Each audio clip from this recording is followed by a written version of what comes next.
Chaque fois que vous pensez aller voler, vous devriez penser aux conditions météorologiques. Une bonne vue d'ensemble de la situation météo vous permettra d'évaluer vos options et de préparer un plan de vol précis. De nos jours, les sources d'informations météo sont nombreuses. Il y a d'abord les prévisions du temps dans les journaux, à la radio et à la télé. Vous pouvez même trouver sur Internet des images transmises par satellite. La plupart des réseaux d'information météo diffusent les données dans des formats standardisés désignés par des acronymes tels que METAR, SIGMET et TAF. Bien sûr, obtenir de l'information météorologique est une chose, l'interpréter est une autre chose.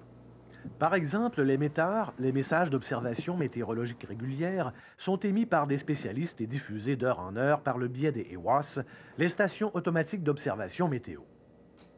Les METAR contiennent de l'information courante sur la visibilité, les plafonds, la température, les pressions et une foule de renseignements pertinents tels que le cisaillement du vent, le verglas et la poudrerie.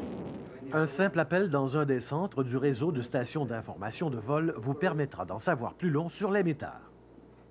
Prenez le temps de rencontrer le spécialiste de service la prochaine fois que vous êtes de passage dans un aéroport doté d'une station d'information de vol. Il pourra vous donner un exposé météo avant vol complet pour l'itinéraire que vous projetez de faire.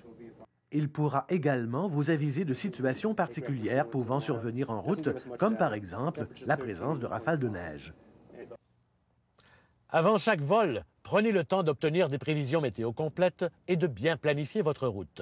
Préparez toujours quelques itinéraires de remplacement et n'hésitez pas à modifier votre plan de vol original dès les premiers signes de mauvais temps.